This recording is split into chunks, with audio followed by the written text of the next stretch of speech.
जिस प्रकार पुरी में बगला धर्मशाला को लेकर एक प्रकार से कानून को भी तोड़ा गया है और जिस प्रकार वहां भ्रष्टाचार की बू आ रही है, इस विषय को बहुत गंभीरता से लेने की आवश्यकता है। आप सभी जानते हैं पुरी पूरे विश्व में एक धर्म क्षेत्र के रूप में देखा जाता है, एक बहुत महत्वपूर्ण तीर्थ स्थान है। पूरे विश्व से लोग वहां तीर्थ के लिए आते हैं, भगवान श्री जगन्नाथ जी के दर्शन के लिए आते हैं। ऐसे में कई धर्मशालाएं ऐसे स्थानों पर बनाए जाते हैं जो कई वर्षों से बनते आ रहे हैं। ठीक वैसा ही एक बहुत बड़ा धर्मशाला और खास करके बहुत प्रसिद्ध धर्मशाला पुरी का रहा है, जिसका नाम बगला धर्मशाला था। 1905 में कन्हैयालाल बगला जी ने इस धर्मशाला का निर्माण करके इसे उस समय के तत्कालीन डीएम अर्थात डिस्ट्रिक्ट मजिस्ट्रेट को दान में दिया था। और ये लॉजिंग हाउस फंड कमिटी, जिसके चेयरपर्सन डीएम अर्थात डिस्ट्रिक्ट कलेक्टर या डिस्ट्रिक्ट मजिस्ट्रेट होते थे, उनके हाथ में आया था। और डीएम उसके केयरटेकर थे, उसके मालिक नहीं थे, उसके ट्रस्टी थे। बहुत वर्षों तक ये प्लेसेस ऑफ पिलग्रिमेज एक्ट के अंतर्गत चलता रहा। अंत में उड़ीसा और Bihar places of pilgrimage act abolish हुआ और 2018 के आसपास ये जो बगला धर्मशाला था, बगला धर्मशाला शिफ्ट हुआ पुरी के म्युनिसिपैलिटी को। पुरी के म्युनिसिपैलिटी के पास बगला धर्मशाला गया। इसकी एक खासियत रही है, ये एक ऐतिहासिक धर्मशाला रहा है जहां विगत 115 वर्षों से जो गरीब लोग होते थे वो पहले 10 रुपए 5 रुपए में और बाद में अभी के काल में 50 रुपए 100 रुपए और 200 रुपए में बहुत अच्छे कमरों में रह सकते थे। वहां पुरी के भी लोग शादी हो, ब्याह हो या किसी प्रकार का सामूहिक कार्यक्रम हो, वो भी 500 से 1000 रुपए के अंदर किराए पे लेकर कार्यक्रम अपना करते थे। तो पुरी के लिए बगला धर्मशाला न केवल एक ऐतिहासिक स्थान था, अपितु गरीबों के लिए वो एक रक्षक के रूप में भी काम करता था। इसको म्युनिसिपैलिटी में 2018 में, जैसे मैंने बताया, ट्रांसफर किया गया, किंतु दुख का विषय है 2019 में इसे लेकर कुछ विवाद खड़े हुए।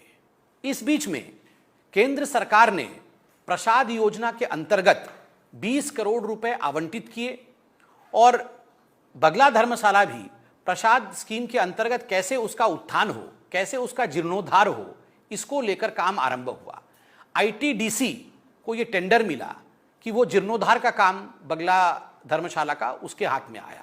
नो ऑब्जेक्शन सर्टिफिकेट मंदिर के प्रशासन से लिया गया, नो ऑब्जेक्शन का सर्टिफिकेट फायर विभाग से लिया गया और नो ऑब्जेक्शन का सर्टिफिकेट पीकेडीए अर्थात पुरी कोणार्क डेवलपमेंट अथॉरिटी से भी लिया गया और उसके बाद इस पूरे जीर्णोद्धार के काम को जोर शोर से शुरू किया गया।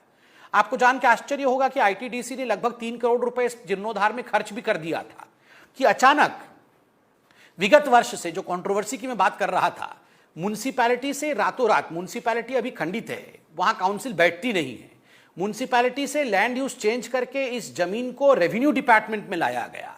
कैसे लाया गया ये कोई नहीं जानता है, क्योंकि म्युनिसिपैलिटी ने तो अपनी हामी भरी नहीं थी पूरी की म्युनिसिपैलिटी ने, फिर भी रातों रात ये रेवेन्यू डिपार्टमेंट में आ गया। और रेवेन्यू डिपार्टमेंट में इस जमीन को लाने के बाद इस जमीन को कई टुकड़ों में, मीडिया ने दिखाया कि लगभग 26 टुकड़ों में ये जो बगला धर्मशाला की जमीन थी उसे बांटा गया और ये प्लॉट करके अभी पिछले एक हफ्ते के अंदर लगभग 6 लोगों को ये प्लॉट बेचा गया है।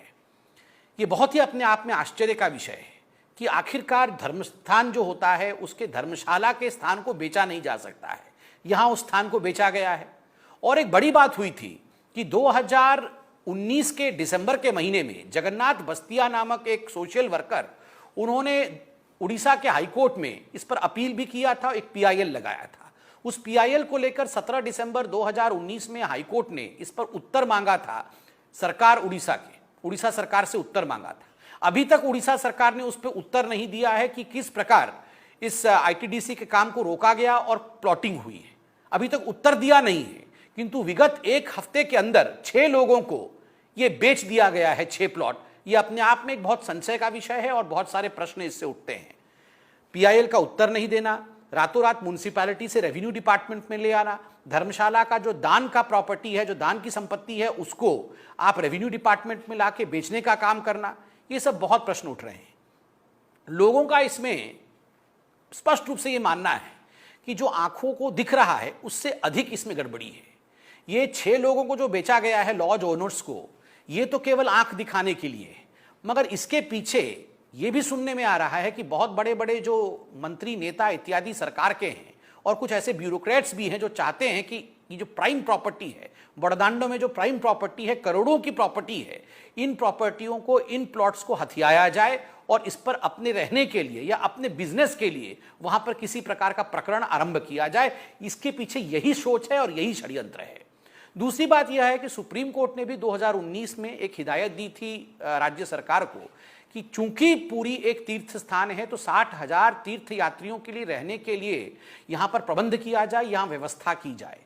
एक भी व्यक्ति के लिए व्यवस्था नहीं की गई, बल्कि एक ही जो व्यवस्था थी बगला धर्मशाला, उसको तोड़ दिया गया और उसके प्लॉट को प्लॉटिंग करके प्रॉपर्टी डीलर की तरह उसके प्लॉट को बेचने का काम ये सरकार कर रही है।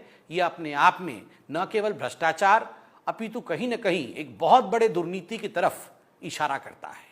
सरकार को, न केवल हाईकोर्ट को, न केवल भारतीय जनता पार्टी को, न केवल पुरी के निवासियों को, न केवल भक्तजनों को, मगर मेरा मानना है कि नवीन सरकार को लोकतंत्र को उत्तर देना है, पूरे हिंदुस्तान को उत्तर देना है कि जो कहीं नहीं हुआ, न मथुरा में हुआ, न वृंदावन में हुआ, न वैष्णव देवी में हुआ, न केदारनाथ में हुआ, न किसी और तीर्थ स्थान पे हुआ, वो उड़ीसा के सबसे पावन स्थान श्री क्षेत्र में कैसे हुआ, इसका उत्तर नवीन सरकार।